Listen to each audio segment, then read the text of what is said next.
ETV ప్రేక్షకులకు నమస్కారం.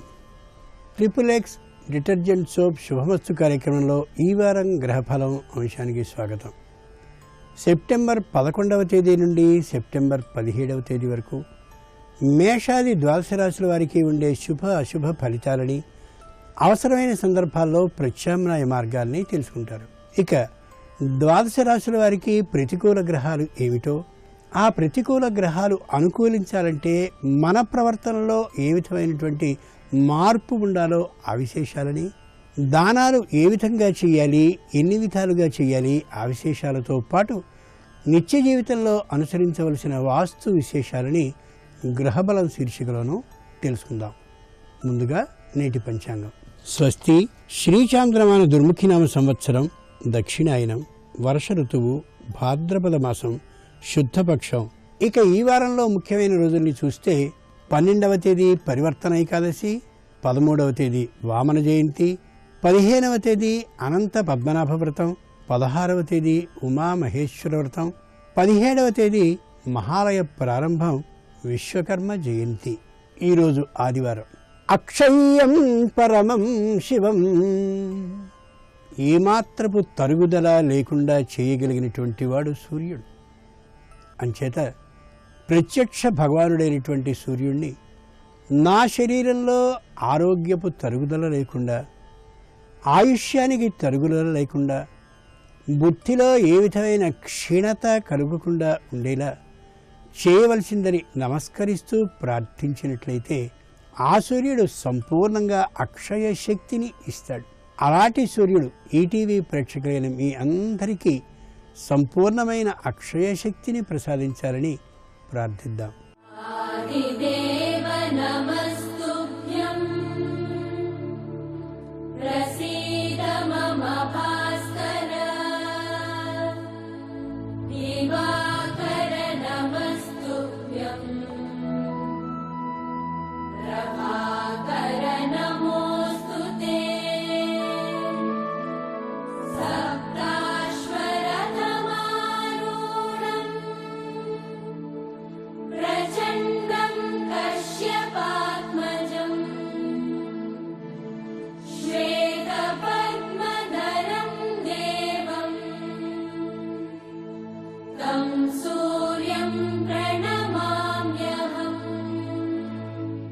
ఇక క్రమంగా మేషాది ద్వాదశ రాశుల వారి ఫలితాలని పరిశీలిద్దాం.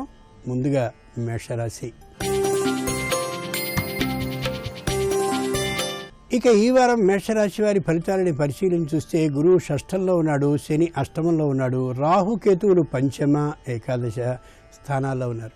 ఈ కారణంగా అశ్విని నక్షత్ర జాతకులకి అనవసరమైనటువంటి ఆలోచనలు వచ్చే అవకాశం బాగా ఉంది. ఆ అనవసర ఆలోచనల ఒత్తిడి కారణంగా ఏదో తెలియనిటువంటి అపశృతితో ఒక పనిని చేసే విధానం కనిపిస్తోంది. అందుకని ఆచితూచి మాత్రమే నిర్ణయాన్ని చేసుకోవడం అవసరం. భరణీ నక్షత్ర జాతకులు బాగా నమ్మినటువంటి వ్యక్తి వల్ల చిన్నగా వంచనకి గురయ్యే సూచన కనిపిస్తోంది. కాబట్టి ఏ పనిని చేస్తున్నప్పటికీ, ఏ వ్యక్తితో ఆ పనిని చేయిస్తున్నప్పటికీ కూడా ఒక కంట కనిపెట్టి ఉండడం ఎంతైనా అవసరం. కృత్తికా నక్షత్ర జాతకులకి ఆర్థికమైనటువంటి నష్టం కనిపించే అవకాశం గోచరిస్తోంది. ఆ కారణంగా ఆర్థికమైనటువంటి లావాదేవీల పట్ల నిర్ణయాన్ని తీసుకునేటప్పుడు 1-2 మార్లు ఆలోచించి మాత్రమే నిర్ణయాన్ని తీసుకోగలగాలి. ఈ వారం ఈ రాశివారు సరస్వతి అష్టోత్తర శతనామ పఠనాన్ని చేస్తూ గడపడం ఉత్తమం. మేషరాశి వారికి ప్రధాన ప్రతికూల గ్రహం గురువు.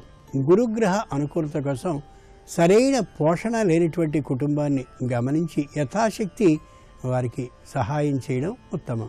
ముఖ్యంగా ఈ రాశివారు ఈ వారం తొందరపాటు నిర్ణయాన్ని తీసుకోకూడదు. ఇక ఈ వారం వృషభ రాశి వారి ఫలితాలని పరిశీలించి చూస్తే గురువు పంచమంలో ఉన్నాడు, శని సప్తమంలో ఉన్నాడు, రాహు కేతువులు చతుర్థ, దశమ స్థానాల్లో ఉన్నారు.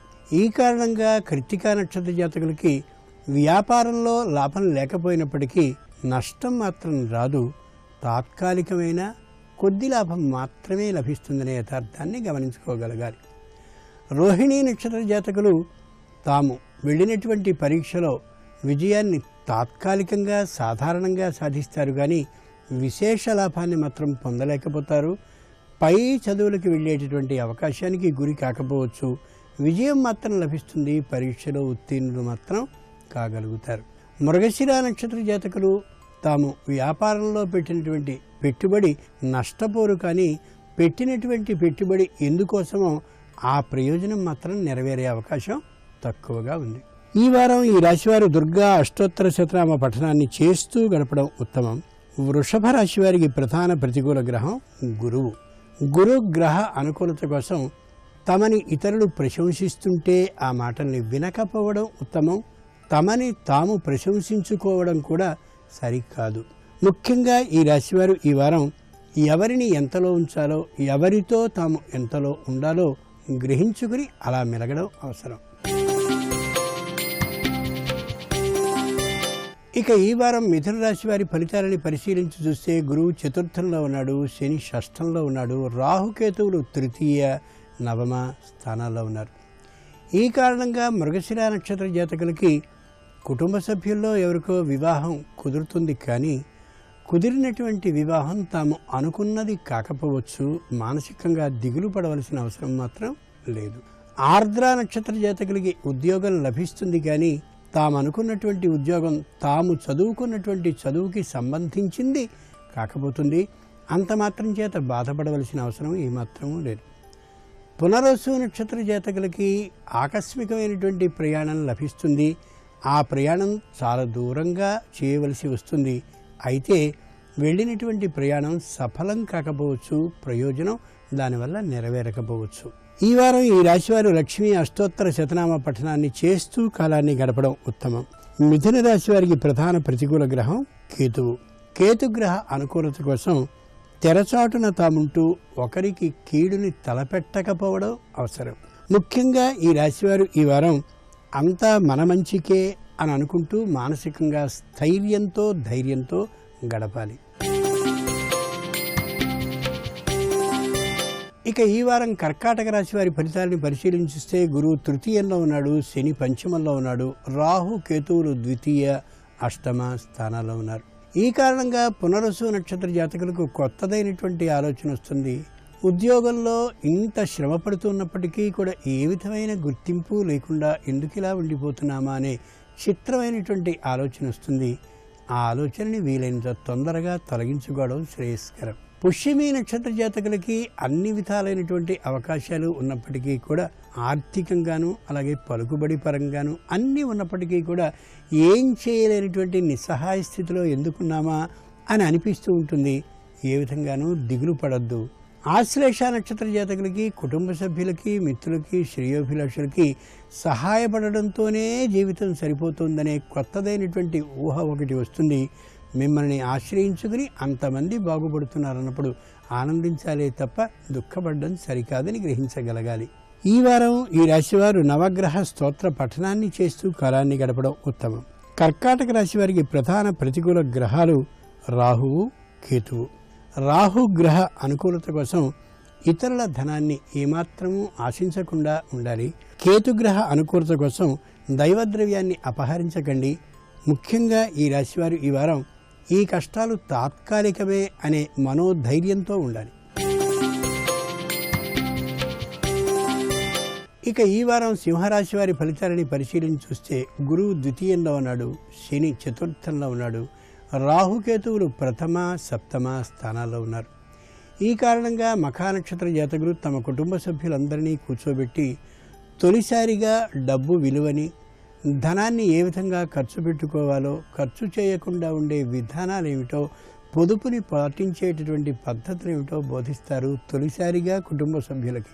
పూర్వ ఫల్గుని నక్షత్ర జాతకులు కీర్తి ప్రతిష్టల విలువెంతో, అపనిందల బరువెంతో, దానివల్ల వచ్చేటటువంటి మానసిక క్షోభ ఎంతో తొలిసారిగా కుటుంబ సభ్యులందరికీ వివరించవలసిన పరిస్థితికి వస్తారు. ఉత్తర ఫల్గుని నక్షత్ర జాతకులు ఐకమత్యానికి ఉండేటటువంటి విలువెంతో, అలాగే ఒకరితో ఒకరు కానీ వాద వివాదాలని పొందినట్లయితే దానివల్ల వచ్చేటటువంటి నష్టమెంతో ఆ విశేషాన్ని తొలిసారిగా వివరించి చెప్తారు. ఈ వారం ఈ రాశివారు ఆంజనేయ అష్టోత్తర శతనామ పఠనాన్ని చేస్తూ గడపడం ఉత్తమం. సింహరాశి వారికి ప్రధాన ప్రతికూల గ్రహాలు శని, గురువు. శనిగ్రహ అనుకూలత కోసం తప్పు అని తెలిసినటువంటి పని చేయకపోవడం అవసరం. గురు గ్రహ అనుకూలత కోసం మౌన ధ్యానాన్ని చేయడం అవసరం. ముఖ్యంగా ఈ రాశివారు ఈ వారం తమలోని మార్పుని గమనించుకుని ఆనందపడుతూ దాన్ని కొనసాగించుకోగలగాలి. ఆ మార్పుని ఇక ఈ వారం కన్యా రాశి వారి ఫలితాలని పరిశీలించి చూస్తే గురువు ప్రథమంలో ఉన్నాడు, శని తృతీయంలో ఉన్నాడు, రాహుకేతువులు ద్వాదశ షష్ఠ స్థానాల్లో ఉన్నారు. ఈ కారణంగా ఉత్తర ఫల్గుని నక్షత్ర జాతకులు చక్కగా ధనార్జన లభిస్తుందనేటటువంటి కారణంతో ఎంతో ఆనందంగా ఉండగలుగుతారు. హస్త నక్షత్ర జాతకులు తమకి కానీ తమ భార్యకి కానీ తమ భర్తకి కానీ ఆ మధ్య రాసినటువంటి పోటీ పరీక్షల కారణంగా కొత్త ఉద్యోగం ఎక్కువ జీతంతో లభించిందనే ఆనందంతో ఈ వారాన్ని గడుపుతారు. చిత్తా నక్షత్ర జాతకులు అంతకు ముందున్నటువంటి అనారోగ్యం తొలగిన కారణంగాను పాత బకాయిలు తిరిగి వచ్చినటువంటి కారణంగాను సంతోషంగా గడపగలుగుతారు ఈ వారాన్ని. ఈ వారం ఈ రాశివారి సుబ్రహ్మణ్య అష్టోత్తర శతనామ పఠనాన్ని చేస్తూ గడపడం మంచిది. కన్యా రాశి వారికి ప్రధాన ప్రతికూల గ్రహం శని కాబట్టి శనివారం నాడు తైలాన్ని అంటే నువ్వుల నూనెని ఉత్తముడైనటువంటి వానికి దానం చేయడం అవసరం. ముఖ్యంగా ఈ రాశివారు ఈ వారం ఎన్నో పనుల్ని చక్కబెడతానని అనుకోవడం సరికాదు. ఒకే ఒక పని మీద శ్రద్ధని దృష్టిని పెట్టి ఉంచడం మంచిది. ఇక ఈ వారం తులారాశి వారి ఫలితాలను పరిశీలించి చూస్తే గురువు ద్వాదశంలో ఉన్నాడు, శని ద్వితీయంలో ఉన్నాడు, రాహుకేతువులు ఏకాదశ పంచమ స్థానాల్లో ఉన్నారు. ఈ కారణంగా చిత్తా నక్షత్ర జాతకులకి ఈ వారంలో ఉద్యోగంలో విజయ అవకాశాలు తక్కువగా కనిపిస్తున్నాయి. తాము వెళ్ళినటువంటి వృత్తి ఉద్యోగ వ్యాపారాల్లో కూడా అనుకూల పరిస్థితులు తక్కువగా ఉన్నాయి కాబట్టి ఏ విధంగా అనుకూల పరిస్థితి లభిస్తుందో దానికోసం కృషిని చేయక తప్పదు.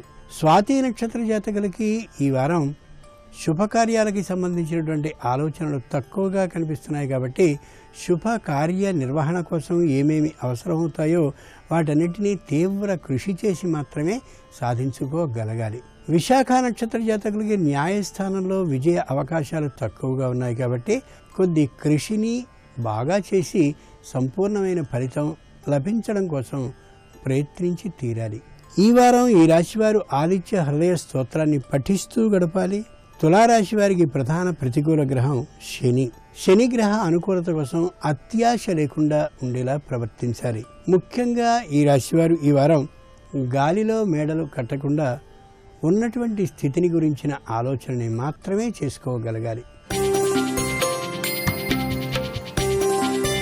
ఇక ఈ వారం వృశ్చిక రాశి వారి ఫలితాలని పరిశీలించి చూస్తే గురువు ఏకాదశంలో ఉన్నాడు, శని ప్రథమంలో ఉన్నాడు, రాహుకేతువులు దశమ చతుర్థ స్థానాల్లో ఉన్నారు.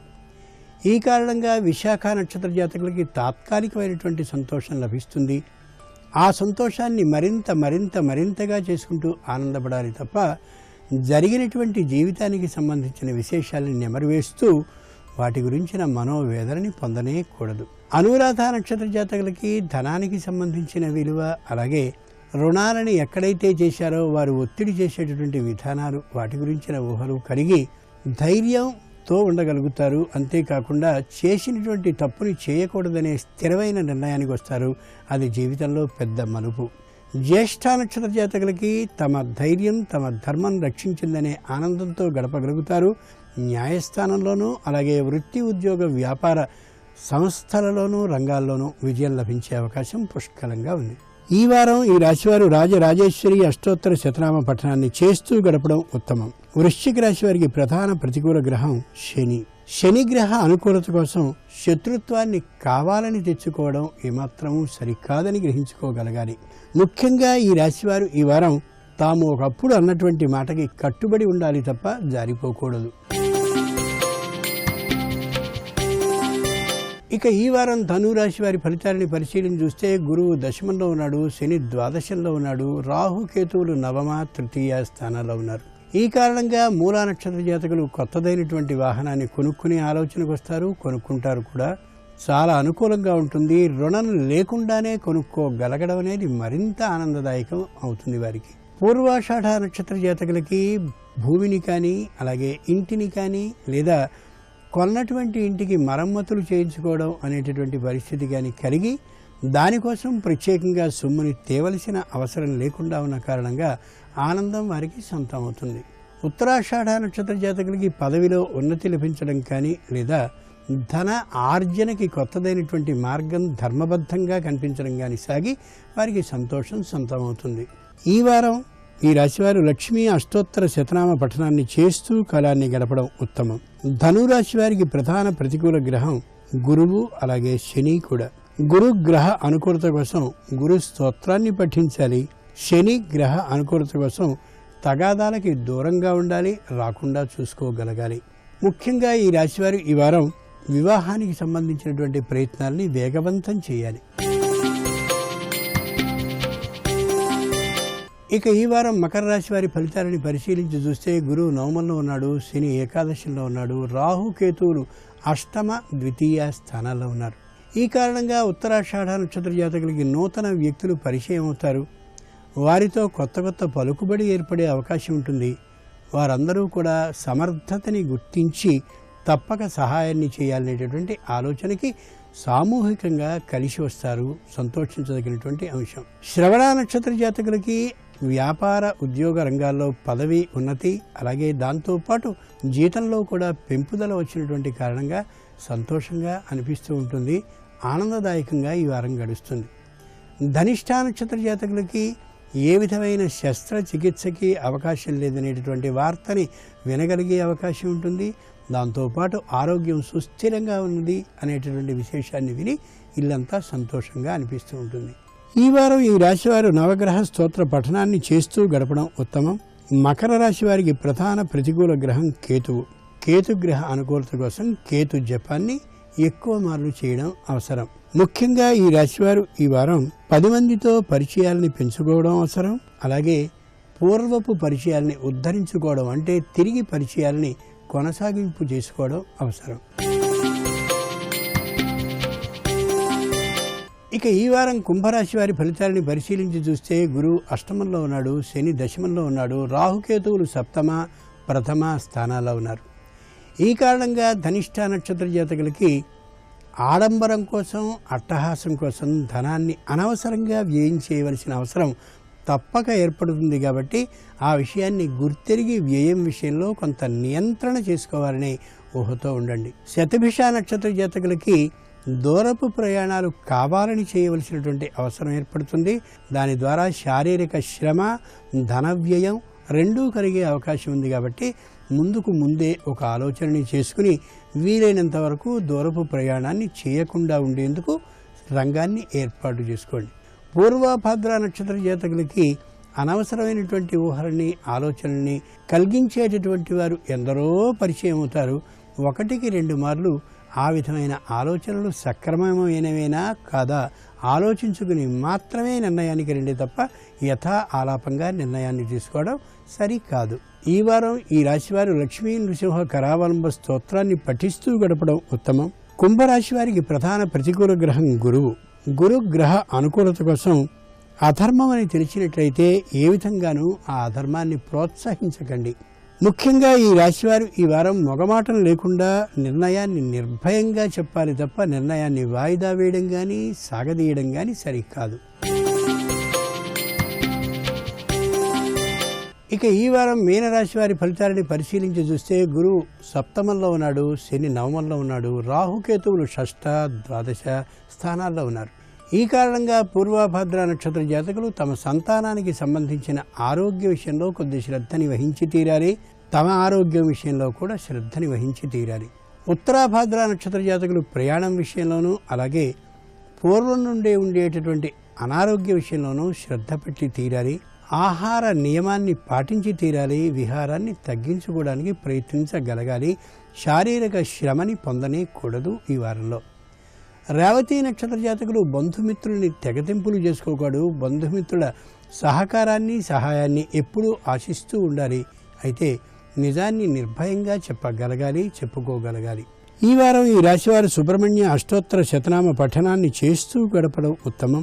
మీనరాశి వారికి ప్రధాన ప్రతికూల గ్రహం గురువు. గురుగ్రహ అనుకూలత కోసం అన్యాయాన్ని ఏమాత్రము సమర్థించకుండా ఉండాలి. ముఖ్యంగా ఈ రాశివారు ఈ వారం నిదానించి నిర్ణయాన్ని తీసుకోవాలి. మనం ఎన్నో సందర్భాల్లో దానాలని చెయ్యాలి అని ఆలోచిస్తాం, దానాలని చేస్తుంటాం. అయితే దానాలు ఎన్ని విధాలు, ఏ విధంగా చేయాలి అనే విశేషాన్ని వ్యాసుడు భారతంలో చెప్పిన తీరుగా ఒకసారి పరిశీలించి చూద్దాం. వ్యాసుడు చెప్పిన ప్రకారం దానాలు 4 విధాలు. ఎదుటి వ్యక్తి మనకి సహాయపడినా సహాయపడకపోయినా, మనకి సహాయపడే శక్తి, అవకాశం అంత స్థాయిలో లేకున్నా యథాశక్తిగా అలాంటి వానికి ఇచ్చేటటువంటి దానం నిత్యదానం. రెండవది నైమిత్తిక దానం. నేను ఫలాని కోరికని అడిగితే, ఓ దైవమా నువ్వు తీర్చావు కాబట్టి నీకు నేను దీన్ని సమర్పించుకుంటున్నాను అని దైవానికి సమర్పించే ద్రవ్యం, అదే మొక్కుబడి ఏదైతే ఉందో అది నైమిత్తిక దానం అవుతుంది. ఇక మూడవది కామ్యదానం. నా పితృదేవతలకి అక్షయ పుణ్యలోకాలు సంప్రాప్తించాలి అని ప్రార్థిస్తూ శ్రాద్ధ వేళల్లో సమర్పించే వస్తుదానం, లేదా వస్త్రదానం, లేదా హిరణ్యం అంటే బంగారం కానీ అలాగే ధనాన్ని కానీ ఇచ్చేటటువంటి పద్ధతిని కామ్యదానం అంటారు. నాలుగవది విమలదానం. భగవంతుడివైన నువ్వు నాకు ఈ సంపదనిచ్చావు, నువ్విచ్చిన సంపదని తిరిగి నీ రూపంలో కనిపించేటటువంటి ఈ ఎదుటి వ్యక్తికి నేను దానం చేస్తున్నాను అనే అభిప్రాయంలో శక్తికి అనుగుణంగా దేవాలయానికి సంబంధించిన మరమ్మతులు కానీ, పూజాపాత్రలు కానీ, మకర తోరణాలు కానీ, కిరీటాలు కానీ అలా సమర్పించడం ఏదైతే ఉందో అది విమలదానం. దేన్ని ఆశించకుండా ఉండి ఇచ్చేటటువంటి దానం. ఇవన్నీ పుణ్యప్రదమైనటువంటి, పుణ్యాన్ని ఇచ్చేటటువంటి దానాలే అయినా పాపాన్ని కలిగించే ఒక దానం ఉంది. ఇది విశేషం. తనకి సరిపడేంత ద్రవ్యం లేని సందర్భంలో అప్పు చేసి దానాన్ని ఇయ్యడం ఉందే, అది పుణ్యాన్ని ఇయ్యదు సరికదా, పాపాన్ని కలిగిస్తుంది. కాబట్టి ఇచ్చే శక్తి లేనటువంటి సందర్భంలో నేను ఇయ్యగలిగిన శక్తి ఉన్నప్పుడు ఇయ్యగలనని మొక్కుకోవడం అది సరైనటువంటి దానం. వసుదేవుడు కారాగారంలో ఉన్నటువంటి సందర్భంలో, సాక్షాత్తు కృష్ణుడు పుట్టినటువంటి సందర్భంలో, నాకు ఈ కారాగార విముక్తి కలిగిన తరువాత గోవుల్ని 1,00,000 సంఖ్యలో నీకు దానాన్ని చేస్తానని భగవంతునికి మొక్కుకోగలిగాడు, మొక్కుకున్నాడు ఆయన. అలా అనుసరిద్దాం, ఆచరిద్దాం. ఇవి దానాల్లోని భేదాలు.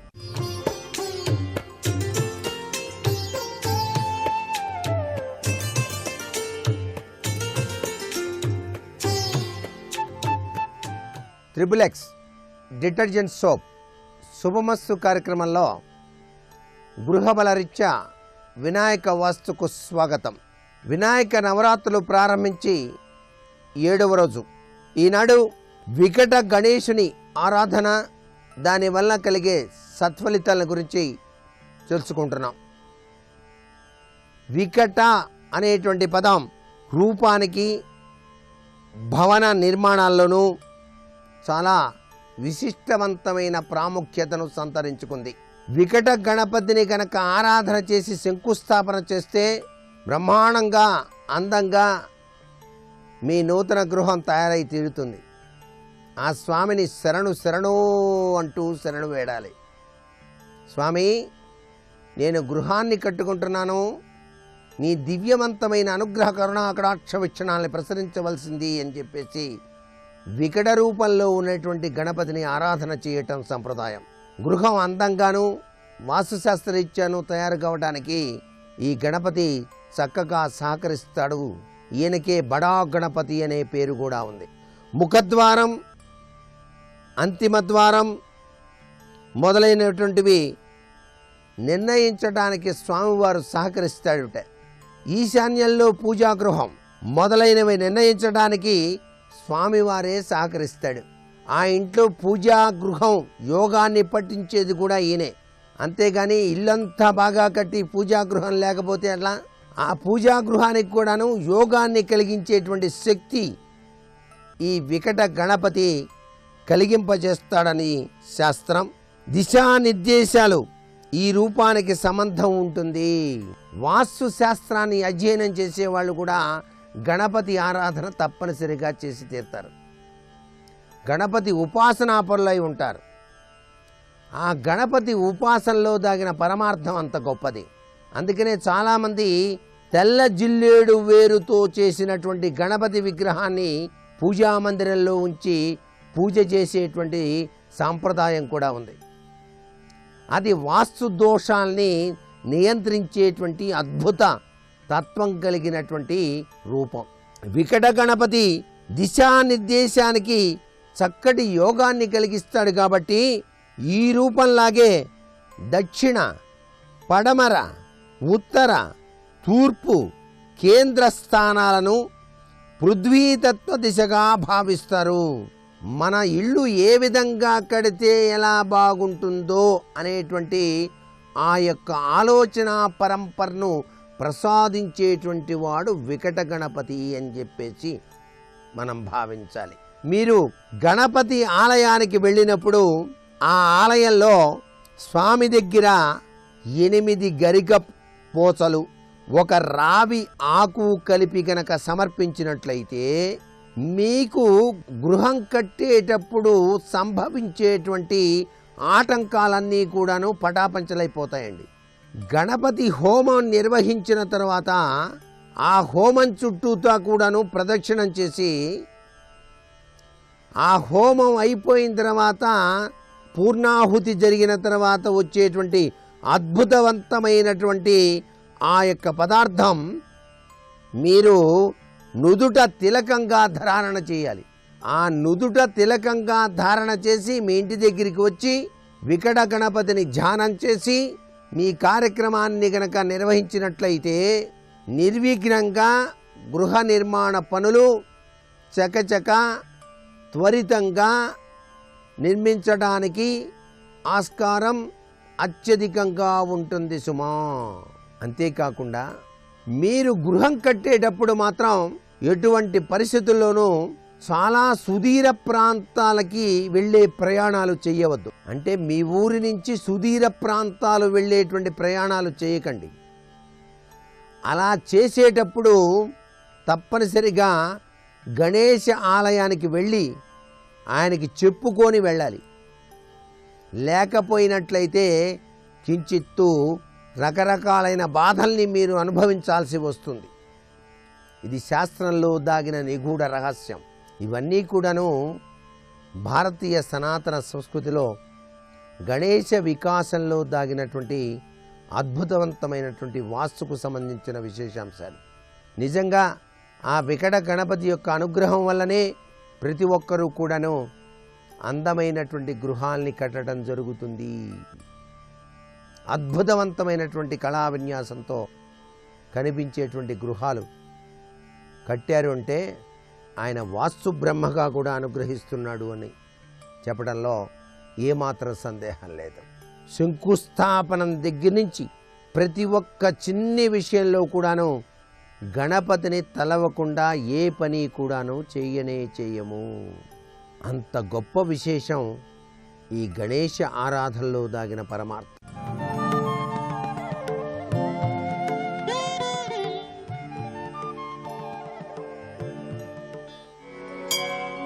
గణేశం గణాధిపత్యం అపర్ణాసుత అప్రమేయం వక్రతుండం ఏకదంతం ప్రణమామి విఘ్నేశ్వరం. వినాయక తన మీద వేరొక నాయకుడు లేనివాడు, తానే సర్వోత్కృష్టమై చాలా గొప్పదైనటువంటి నాయకత్వ పదవిలో ఉన్నటువంటి వాడు. 2 కారణముల చేత వినాయక అనేటటువంటి పేరుతో పిలవబడుతూ మన యొక్క గతిని జన్మరాహిత్యం వైపుకు తీసుకెళ్ళగలిగినటువంటి వాడు కనుక గజముఖుడై ఉంటాడు. గజముఖుడైన వాడికి మూషికము కిందన వాహనంగా ఉంటుంది. అది ఏనుగు యొక్క ముఖానికి కింద ఎలుకకి సంబంధం. ఆ రెండిని కలిపి విచారణ చెయ్యాలి. ఎప్పుడు సంస్కృతంలో మూషికము అన్న మాటకు అర్థం ఏమిటంటే దొంగ బుద్ధి కలిగినది అని. అసలు దాని బుద్ధిలో ఇంకో ఆలోచన ఉండదు, ఎప్పుడూ దొంగతనమే. ఎలుక దేనికి ప్రసిద్ధి అంటే దొంగతనానికి ప్రసిద్ధి. దాని జీవితం మొత్తం మీద దానికి దొరతనం ఉండదు, ఎప్పుడూ దొంగతనమే. ఎక్కడ చేరిందో అక్కడే దొంగతనం చేస్తుంది. సాధారణంగా ఇళ్లల్లో ఉంటుంది, ఇళ్లల్లో ఉండి ఇంటి యజమానికి తెలియకుండా ఎత్తుకుపోతుంది. దొంగ బుద్ధి అని దేనికి పేరంటే అన్నీ భగవంతుడివి. అన్నీ భగవంతుడివైతే నావి నావి అనడమే దొంగ బుద్ధి. ఈ శరీరానికి చర్మము, రక్తము, మాంసము, కొవ్వు, అస్థి, శుక్ల, మేధ అని 7 పదార్థాలు ఉన్నాయి. ఇందులో మహానుభావుడు ఎంత గొప్పగా కప్పాడో చర్మాన్ని. మీరు ఇంత చిన్న మూట కట్టాలి అంటే ఓ జేబు రుమాల్లో కట్టచ్చు. అదే జేబు రుమాల్లోకి చాలా పదార్థం వేసి బాగా లాగారనుకోండి చిరిగిపోతుంది. నేను చంటితనంలో ఉన్నప్పుడు చర్మం ఇంతే. నేను పెద్దవాడిని అయిపోయి 6 అడుగుల ఎత్తు వచ్చేసిన తర్వాత కొత్తగా చర్మాన్ని నేను తీసుకొచ్చి ఎవరు అంటించలేదు. ఆ చర్మమే ఎంత పొడుగు పెరుగుతుంటే అంతవరకు సాగుతూ వస్తుంది. అలాగా అదే చర్మం నేను జరని పొందినప్పుడు వృద్ధాప్యం బాగా పొందేస్తే ముడతలు పడిపోయి కుంచుకుపోతుంది మళ్ళీ. ఇలా చెయ్యగలిగినటువంటి వాడు, ఇవన్నీ ఇచ్చినవాడు పరమేశ్వరుడు. ఓ పంట పండించినవాడు ఆయన, లోపల రక్తాన్ని తిప్పుతున్నవాడు ఆయన, గుండె కొట్టుకునేట్టు చేస్తున్నవాడు ఆయన, మూత్రపిండాలు పనిచేసేటట్టు చేస్తున్నవాడు ఆయన, అవయవాలన్నీ సమానంగా ఉండేటట్టుగా పెరిగేటట్టు చేస్తున్నవాడు ఆయన. అన్నీ ఆయన చేస్తే నేను నాది అంటాం. దొంగ బుద్ధి కాదు. ఇప్పుడు ఎలక ఎక్కడో లేదు, మనం ఎలక. కాబట్టి నేను ఎలకనైతే ఎప్పుడు నేను ధన్యుణ్ణయ్యాను. నింజుడను. దొంగ బుద్ధి ఉన్నవాడు నింజుడు, వాడు నిందింపబడతాడు. కానీ అనింజుడు నింద పడనివాడయ్యాడు. ఎందువల్ల అయ్యాడు? ఒకటే కారణానికి అనింజుడైపోయాడు.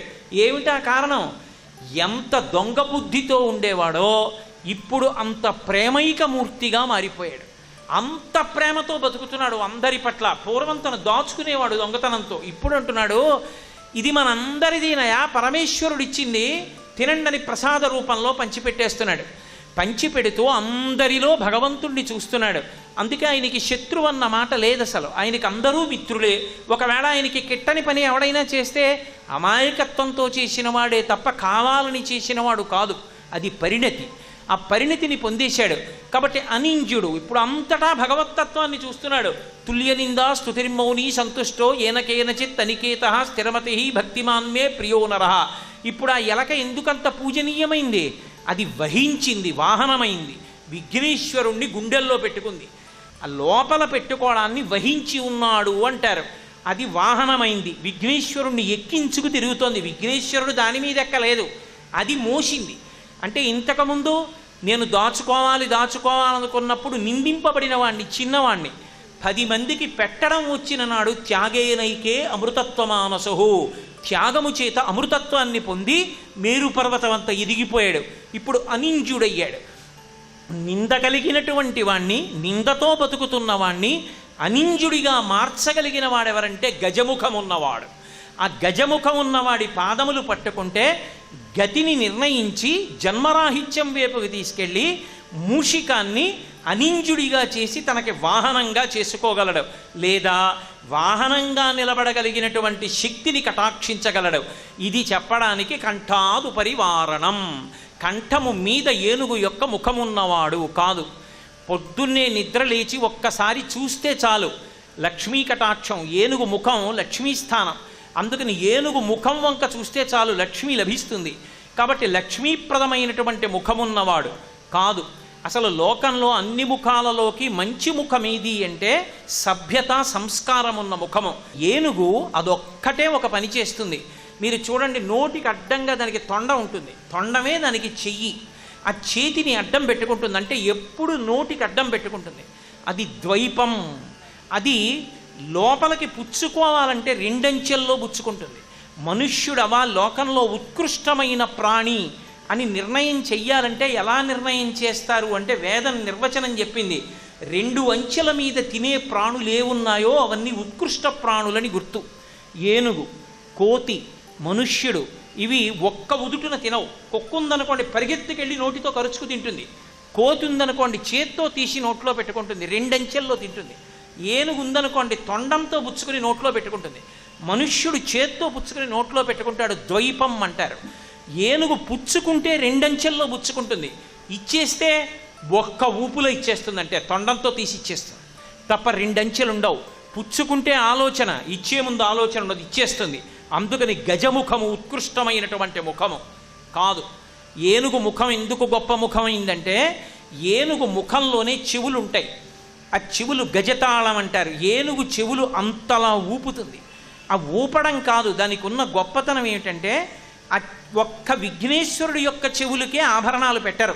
మిగిలిన అందరు దేవతలకే కర్ణాభరణాలు పెడతారు. ఆయన వింటున్నాడని మీకు బాగా అర్థమవుతుంది. చెవులు ఊపుతూ మరీ వింటూ ఉంటాడు. అందుకే ఆయన ముఖం చూసేటప్పటికే మన కష్టం వినేవాడోడు ఉన్నాడు రా అని ధైర్యం కలుగుతుంది. అందుకని సుముఖం మంచి ముఖమున్నటువంటి వాడు. కంఠాదు పరివారణం కాదు. అసలు రహస్యం అక్కడే ఒక రాక్షసుడు తిరుగుతుండేవాడు కైలాస పర్వత ప్రాంతంలో. ఆయన బ్రహ్మగారి గురించి తపస్సు చేసి వరమడిగాడు. స్త్రీ పురుష సంభోగము వలన పుట్టనటువంటి వాడు, ఏనుగు యొక్క ముఖమున్నవాడే నన్ను చంపాలని అడిగాడు. ఎందుకని ఆయన గజముఖాసురుడు, అది ఏనుగు రూపంలో ఉండేవాడు ఆ రాక్షసుడు. అందుకని ఏనుగు ముఖం ఉన్నవాడి చేతిలో అయితే చచ్చిపోతాను, ఆ వచ్చినటువంటి వాడు స్త్రీ పురుష సంభోగం వల్ల పుట్టినవాడు కాకూడదన్నాడు. అందుకే లోకానికి రక్షకులు కనుక పార్వతీ పరమేశ్వరులు లోకాల్ని కాపాడడానికి పార్వతీదేవి తన ఒంటికున్నటువంటి పసుపుని నలుగుగా తీసి విఘ్నేశ్వరుణ్ణి పెట్టింది. మీరు ఏ దేవతని పూజ చెయ్యాలన్నా రెండే మార్గాలు ఉంటాయి. ఒకటి దేవత యొక్క మూర్తి ఉండాలి, రెండు అక్కడ ఏదైనా మీరు పూర్ణ కలశ పెట్టాలి. కలశ పెట్టి కలశలోకి ఆవాహన చెయ్యాలి. గణపతిని పూజ చెయ్యాలి అంటే మీకు ఈ రెండూ అక్కర్లేదు. పసుపు ఇంత 3 వేళ్లతో నొక్కి బొట్టు పెడితే అందులోకి విఘ్నేశ్వరుడు వచ్చేస్తాడు. పార్వతీదేవి తన ఒంటి పసుపుతో మొట్టమొదట ముద్ద చేసి నరగణపతిని సృష్టించింది. నరముఖంతోనే ఉండేవాడు. ఇప్పటికే చిదంబరం 3వ వీధిలో ఉంటాడు. పరమశివుడు లోకాల్ని రక్షించడం కోసమని స్త్రీ పురుష సమాగమం లేకుండా పుట్టినవాడు కనుక ఇతనికే ఏనుగు ముఖం కూడా ఉంటే గజముఖాసురుణ్ణి సంహరిస్తాడని ఆ ముఖాన్ని తీసేశాడు. ఎందుకని అంటే మహానుభావుడు లోకములకన్నిటికీ రక్షకుడు కనుక అంతటి గొప్ప పని చెయ్యగలిగిన వాడు శివుడు ఒక్కడే. త్రిశూలంతో కొడుకు తల తీసి ఉత్తరాభిముఖంగా తలపెట్టి ఏనుగు నిద్రపోకూడదు కనుక, అలా నిద్రపోతున్నటువంటి ఏనుగు ఎక్కడుంటుందో అక్కడ అమంగళం కనుక కైలాస పర్వతం కింద ఉత్తరాభిముఖంగా తలపెట్టుకుని నిద్రపోతున్నటువంటి ఏనుగు యొక్క శిరస్సు ఖండించి తెచ్చి ఆ ఏనుగుని ఈ పిల్లవాడి తలకి అమర్చాడు. అలా అమర్చడం ఆ రోజుల్లో ఉందా అండి అంటారేమో. ప్రథమో దైవ్యోభిషకో అని ఎదుర్వేదం. లోకంలో వైద్యులందరికీ మొదటి వైద్యుడెవరు అంటే పరమేశ్వరుడే.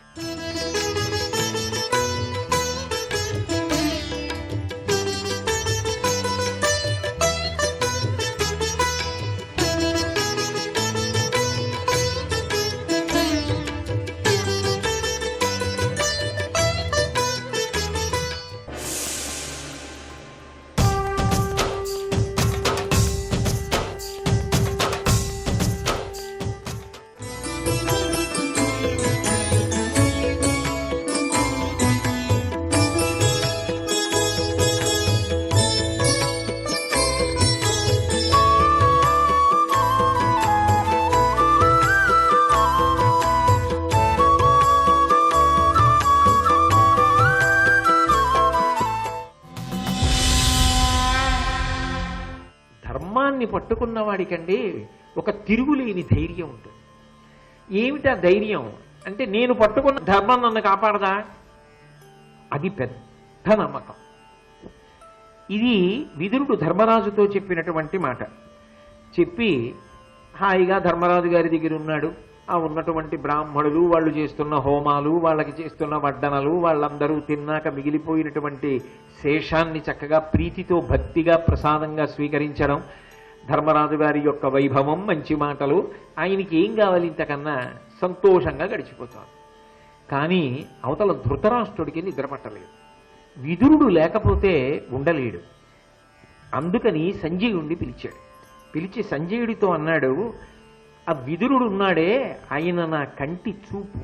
ఈ బాహ్యంలో కంటికి చూపు లేదేమో, కానీ ఇలా తడుముకు నడుస్తాడే అలా అసలు నా కంటికి బయటి వెలుతురు చూడడానికి నాకు దార్శనికుడు, ఈ కన్ను లేదన్న బెంగ కూడా మరిపించగలిగిన వాడు, నాకు వెలుతురై మార్గాన్ని చూపించగలిగిన వాడు విదురుడు. ఈ చూపు లేకుండా పుట్టాడు కాబట్టి ఒకనాడు ఉండి ఒకనాడు పోతే ఆ కంటి చూపు యొక్క విలువ తెలిసి ఏడ్చేవాడినేమో.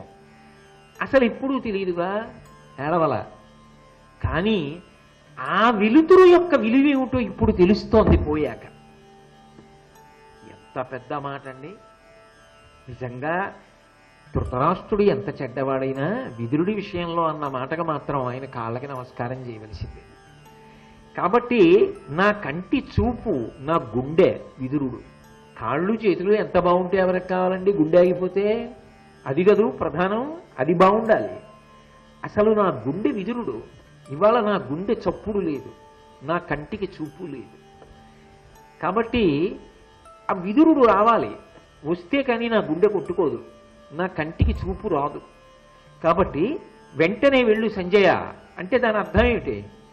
ఒకవేళ బిట్టు చేస్తే ఈ మాటే చెప్పు, నిన్ను వదిలి ఉండలేకపోతున్నాడు, ఇంకా రాకపోతే ఆయనే వచ్చేస్తాడు. కాబట్టి వచ్చేయి, ధృతరాష్ట్రుడి కోసం వచ్చేయి. రావచ్చా విదురుడు?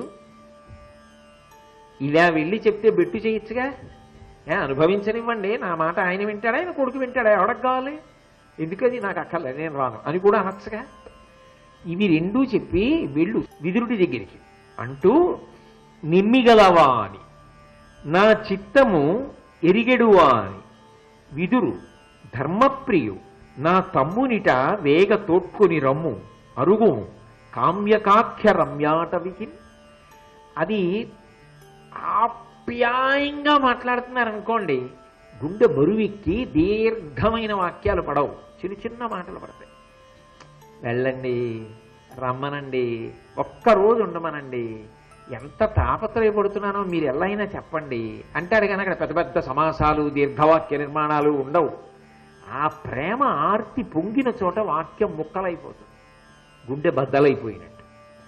అది ధృతరాష్ట్రుడు మాట్లాడిన పద్యంలో ఉన్నటువంటి విరుపు, అది దాని సోయగం. మహానుభావులు వాళ్ళు కౌలి ఏమిటండి, వాళ్ళు మరొక బ్రహ్మస్వరూపం, అది వాళ్ళు మహర్షులు, దార్శనికులు. వాళ్ళకి పొగడట్ట కాదు ఇవ్వవలసింది, 2 చేతులు ఎత్తి నమస్కారం అంతే. కాబట్టి నిమిగలవా అని ఆ ప్రేమ కలిగిన వాడు ఉన్నాడే, నా చిత్త మెరిగెడువా అని నా మనసు తెలుసు, అందుకే ఇన్ని మంచి మాటలైనా చెప్తాడు. నేను విననని తెలుసు, నా పుత్రవ్యామోహం తెలుసు, అయినా అన్నయ్య అని రాజని అంత గౌరవించి మాట్లాడతాడే. ఆ విదురుడు దూరం అయితే బ్రతకగలనా? విదురు ధర్మప్రియుడు, ధర్మం అంటే ఎంత ప్రేమో. ఏది ఏమైపోయినా ధర్మమే, అందుకు వెళ్ళిపోయాడు, రాజాజ్ఞ అని వెళ్ళిపోయాడు. ఇంకెవడైనా వెళ్ళమంటే వెడతాడా ఈ రాజ్యంలో? దుర్యోధనుడు నోరు మొయ్యి బుద్ధి లేనివాడా అన్నాడు, అయినా మాట్లాడాడు. నా ముఖం చూసి నేను ఊరుకున్నా మాట్లాడాడు, నిందపడ్డాడు. నేను వెళ్ళిపోమంటే వెళ్ళిపోయాడు, రాజాజ్ఞ కాదనడం. ఏమి ధర్మం మహానుభావుడికి! అంత ఓర్పున్నవాడు వెళ్ళిపోయాడు. ఎంత పవిత్ర హృదయం! ఇప్పుడు అంటున్నాడు ఆ మాటలు. కొన్ని ఎదురుగుండా ఉన్నప్పుడు తెలియదు, కాస్త పక్కకి వెళ్ళాక వాటి విలువ తెలుస్తూ ఉంటుంది. విదురు ధర్మప్రియు నా మా తమ్ముడు, ఇప్పుడు మంత్రి కాదు మా తమ్ముడు, కాబట్టి నా తమ్ముడు, మా కూడా కాదు నా తమ్ముడు, వెళ్ళి వేగ తోడ్కొని రమ్ము, ఆలస్యం వీల్లేదు, తొందరగా తీసుకురా, అరుగుము వెళ్ళు, కామ్యకాఖ్య రమ్యాటవికిన్, మధ్యాహ్నం పెడతా భోంచేసేడతా కుదరవు, వెంటనే బయలుదేరు. వెంటనే సంజయుడు గబగబా కామ్యకవనానికి వెళ్ళాడు. వెళ్ళి ధర్మరాజు గారి పక్కనున్న విదురుణ్ణి దర్శనం చేశాడు. చేసి ఏ మాటలు ధృతరాష్ట్రుడు చెప్పాడో ఆ మాటలే విదురుడితో చెప్పాడు. విదురుడు ధర్మరాజు వంక చూశాడు. ఏం చేయమంటావు అని. అంటే ఒకరి దగ్గరికి వచ్చాడు, వాళ్ళు ఎంతో ప్రేమగా చూస్తున్నారు, అక్కడేమీ మనసుకి చింత లేదు. ఇప్పుడు ఆయన రమ్మన్నాడు, ఏ కారణానికి వెళ్ళాలి? ఈ ధర్మం అంటేనండి నోటితో చెప్పడం కాదు, ఆ పట్టుకోవడంలో ఆ బలిమి, ఆ ప్రేమ, ఆ ప్రీతి ఉన్నవాడు ఆచరించగలడు. లోపల నుంచి తన్నుకొస్తుంది ధర్మమునందు అనురక్తి. అప్పుడు ఎవరనగలరు ఈ మాటలు? ధర్మరాజు అన్నాడు, సర్వజనులకు ధృతరాష్ట్ర శాసనంబు చేయుచున్నచో మనకు విశేష భక్తి చేయవలయు, కావున ఎడసేయ కరుగుమనిన విదురుండు గజపురి కరిగేనంత. ధర్మరాజు అన్నాడు, ధృతరాష్ట్రుడు మహారాజు కదా, ధృతరాష్ట్రుడు చెప్పినటువంటి శాసనాన్ని సమస్తమైనటువంటి జనులు పాటించాలి కదా. ఒక మహారాజు చెప్పినటువంటి శాసనాన్ని ఆయన కొడుకులే తిరస్కరిస్తే, ఆయన తమ్ముడే తిరస్కరిస్తే లోకంలో ఉన్న జనం పాటిస్తారా?